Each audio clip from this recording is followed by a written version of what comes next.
Ahora que ya sabemos calcular un modelo de regresión y calcular su error estándar, vamos a aprender lo que es el coeficiente de determinación que nos permite medir la bondad de ajuste de un modelo de regresión. Entonces, cuando decimos bondad de ajuste es que también se ajusta o se acomoda la línea recta que estamos graficando para describir la variación de los puntos. En esto vamos a profundizar más adelante, pero básicamente es lo que mide la bondad de ajuste y en particular el coeficiente de determinación.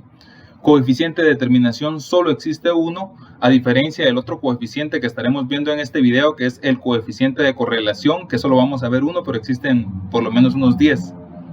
Entonces, correlación, muchos coeficientes, y determinación, solamente este que estamos viendo aquí.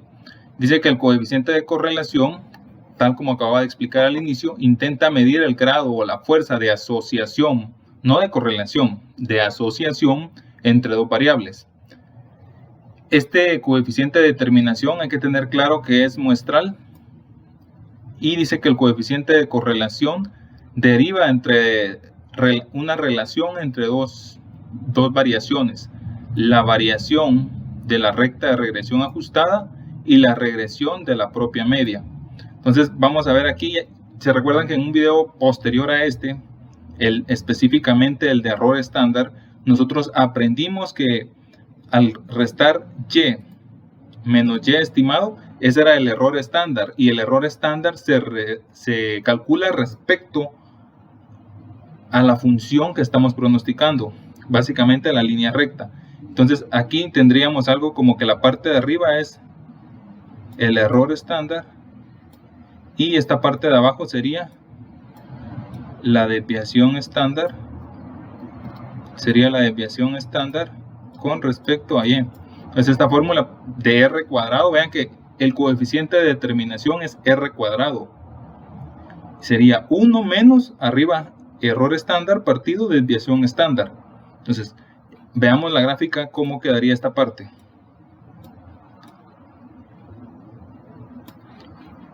Por aquí tengo la gráfica, aquí está la gráfica. Entonces, esta es la parte que nos va a estar midiendo, esta línea inclinada aquí, nos mide el error estándar y aquí la desviación estándar. Contra estos dos lo vamos a comparar. Ya voy a profundizar en este análisis, solo quería que vieran estas dos relaciones que se marcan aquí. Ahora dice aquí que los estadísticos interpretan de una manera muy curiosa, y esto es importante lo que voy a marcar ahorita. ¿Qué me dice un coeficiente de determinación? Me dice aquí la cantidad de variación en y que está explicado por la recta de regresión. Así como que suena un poco científico, vamos a decir. Entonces voy a intentar aquí clarificar este concepto. Si yo tengo un diagrama XY, tengo una recta de regresión que me describe, voy a colocarlo en verde, que me describe un conjunto de puntos. Entonces, de toda esa variación, porque los puntos no están sobre la recta, cualquier punto que se aleje sobre la recta, ahora lo voy a ver como que fuera variación. Por ejemplo, de este punto hacia la recta es un porcentaje de variación. Ya no lo voy a ver como un error, sino que lo voy a ver para el coeficiente de determinación como un porcentaje de variación. Entonces, de todas las variaciones que presentan los puntos, que también mi recta está definiendo o pronosticando estos puntos. Entonces, si volvemos al concepto, ya como que se vuelve más intuitivo. Dice, el coeficiente de determinación mide la cantidad o el porcentaje de variación en y que explica la recta, o sea, la recta que también está explicando las variaciones de los puntos con respecto a la misma recta. Existe una fórmula abreviada también donde vamos a necesitar la sumatoria de y, que ya la traíamos. Entonces, si hacemos una tabla para calcular el modelo de regresión, el error estándar, nos va a servir también para el coeficiente de determinación. Tendríamos el producto A, sumatoria Y. Tendríamos nuevamente la sumatoria XY, necesitaríamos Y promedio, Y al cuadrado y Y promedio al cuadrado. Otros elementos que intervienen también es el tamaño de la muestra, que aparece 2 veces, y vean los que aparecen nuevamente aquí, el regresor A y el regresor B. Entonces, ¿qué quiere decir esto? Que para calcular el coeficiente de determinación yo debo de haber calculado mi recta antes. Ahora vamos a tomar un punto y vean aquí el análisis gráfico que vamos a hacer. Entonces, ya tenemos un punto. Vean que este diagrama este diagrama de dispersión solo presenta un punto, que sería el valor real, y que lo voy a marcar aquí. Entonces, tenemos el valor real y aquí el valor estimado. Entonces, ¿qué va a hacer mi modelo de regresión? Va a comparar cómo está variando esto de verde con respecto a esto de naranja. Entonces, si divido lo de verde dentro de naranja, me va a quedar un número mayor que 0. Me va a quedar un número, por ejemplo, un R cuadrado menor que 1 y mayor que 0, porque si divido lo de verde, algo de valor tiene que tener. Para que me dé 0 exactamente, tendría que dividir un punto negro y un punto blanco que estén uno sobre el otro, predicción total. Entonces es casi un imposible. Entonces, pero es un imposible, pero está dentro del rango de posibilidades, valga la redundancia.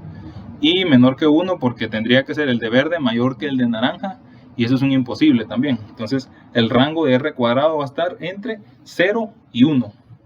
Y nos va a medir la variabilidad con respecto a la media y con respecto a la estimada. Ahora, esta parte de la estimada sería como el equivalente, lo voy a marcar aquí, al error estándar.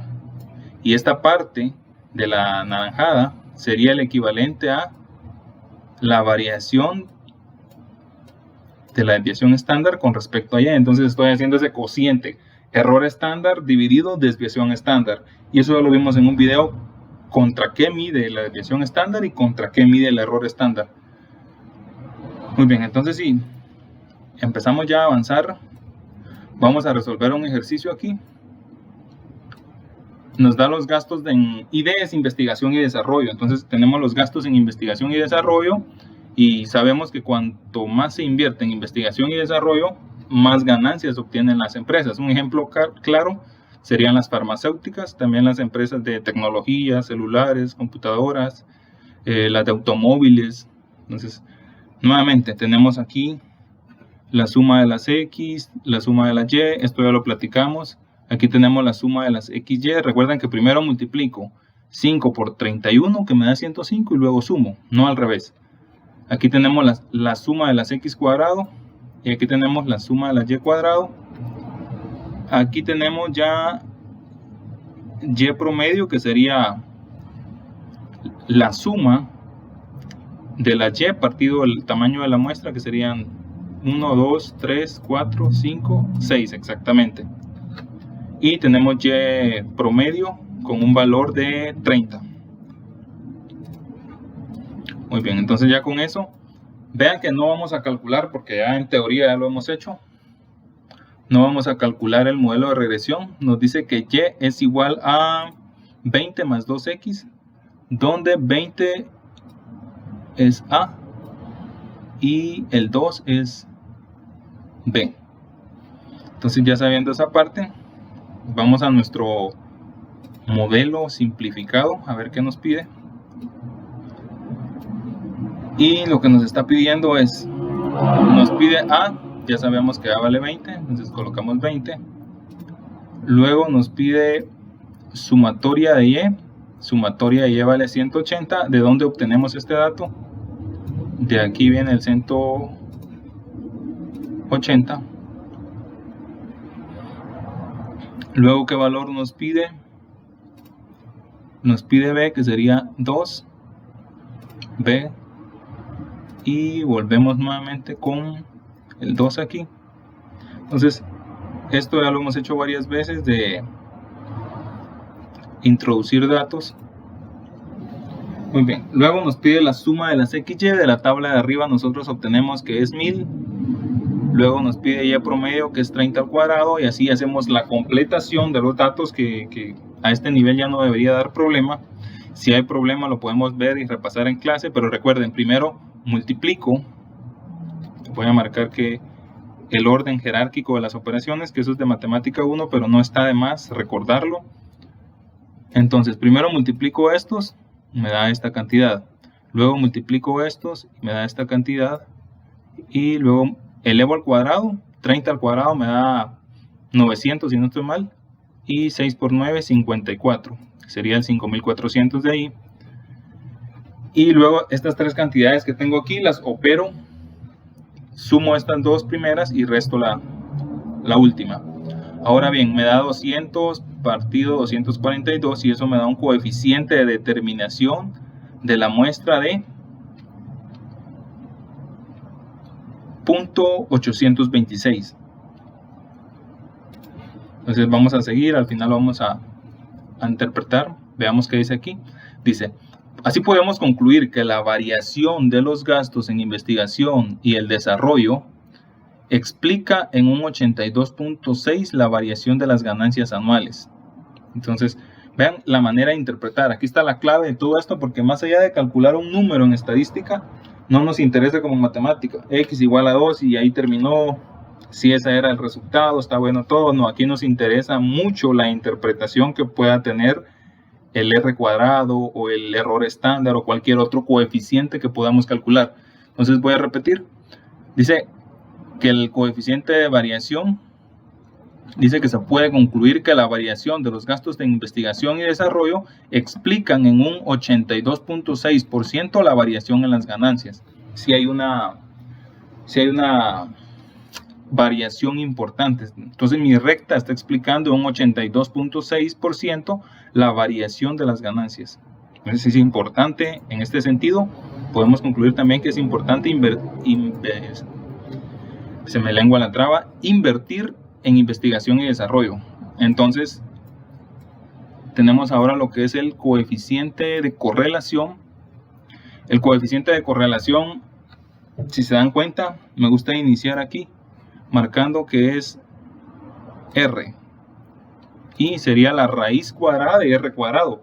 Me gusta explicarle a mis estudiantes que la relación entre coeficiente de determinación y coeficiente de correlación es muy similar al que existe entre varianza y error estándar, que uno es la raíz del otro. Entonces la misma interpretación está aquí, la misma analogía.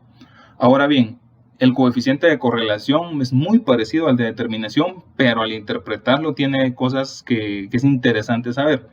La primera cuestión interesante es que el coeficiente de correlación está entre, voy a marcarlo aquí, que es R. R es menor o igual a 1. 1 sería correlación perfecta y mayor o igual a menos 1. En ese rango estaría. Entonces el coeficiente de correlación, a diferencia de la covarianza, está acotado entre menos 1 y 1. En cambio, la covarianza puede tender a valores muy altos. Pueden ser millones. O sea, no hay manera de acotarlo. No hay manera de saber en qué rango es aceptable y en qué rango no. Solamente nos da una medida. En cambio, este sí nos da un acotamiento entre menos 1 y 1. Entonces, otro elemento importante es que el coeficiente de correlación, como les había dicho al inicio, hay muchos modelos, pero estamos viendo específicamente el de Pearson. Y este coeficiente de correlación de Pearson nos mide única y exclusivamente correlación lineal. Entonces, recuerden ese elemento, hay más coeficientes de correlación y estamos midiendo solo correlación lineal. Si hubiera otro tipo de correlación que es importante, este no lo va a medir. Ahora bien, el coeficiente de correlación, vamos a decir que existe una correlación cuando una de las dos variables está relacionada o vinculada con la otra. Muy bien, entonces vamos aquí al coeficiente de correlación. Este está más fácil al calcular el de determinación. Sacamos la raíz y ya lo tenemos. Entonces, lo importante aquí sería la interpretación. Veamos cómo queda la interpretación. El coeficiente de correlación es un poco más difícil de interpretar. Entonces, para ello el texto nos sugiere interpretar un coeficiente de correlación de 0.8 y un coeficiente, lo voy a marcar aquí, coeficiente de correlación de 0.8 y el de R cuadrado es de determinación de 0.8 y el de correlación de 0.9. Entonces veamos cómo el texto nos sugiere hacer el análisis. Veamos el de determinación, dice, el 81% de la variación de Y es explicada por la recta de regresión. Entonces esto lo voy a marcar también porque es importante. Ahí estamos analizando determinación y ahora vamos a analizar correlación. Y dice, por lo que el 90% de los datos se relaciona entre sí. Yo agregaría la palabra se relaciona linealmente entre sí, porque eso es algo que los estadistas dejan muy claro. La correlación lineal de Pearson mide única y exclusivamente, como el nombre lo dice, una correlación lineal. Ahora bien, entonces calculemos el coeficiente de correlación. Del ejercicio que veníamos ya traíamos un coeficiente de determinación de 0.826, entonces le sacamos raíz al R cuadrado y sería 0.909. Entonces la relación entre las dos variables es directa. ¿Por qué sabemos que es directa? Porque la pendiente es positiva. ¿Y cómo sabemos que la pendiente es positiva? Vamos a ver aquí todas las partes para que no quede en duda. La pendiente es positiva, el mismo modelo nos lo dicen, vean. El 2 aquí juega el papel de regresor, pero también cuando yo expliqué regresiones, el 2 es un regresor, pero a la vez es la pendiente. Entonces, ¿el 2 qué signo tiene adelante? Positivo. Entonces ya sabemos que la relación de antemano es positiva. Ahora bien, entonces es lo que está explicando aquí. Que la relación entre las dos variables es positiva, es directa, perdón, y por lo tanto tiene pendiente positiva. Y eso es lo que implica que el R sea positivo. Ahora, el R siempre va a salir positivo. La relación puede ser inversa y por lo tanto la interpretación de la pendiente va a ser negativa, pero el coeficiente como tal siempre va a ser positivo. Si lo calculamos como la raíz de la determinación, del coeficiente de determinación. Ahora, aquí está algo que tenemos que repasar también. Si R cuadrado es igual a 1 y R es igual a 1, entonces la pendiente es positiva y todos los puntos se mueven sobre la recta. Veamos este caso B. Si R cuadrado es igual a 1, vean que R cuadrado en el caso anterior y este es igual a 1, pero el R es igual a 1, entonces tenemos todos los puntos sobre la recta, pero pendiente negativa. Entonces, básicamente, esto es lo que tenemos que saber del coeficiente de correlación y determinación. La clave sería la interpretación y que este número siempre va a ser positivo. Pero si mi función fuera menos 2x arriba, mis variables, la relación entre mis variables fuera indirecta y mi pendiente negativa. Entonces, ese sería el punto a rescatar de todo esto.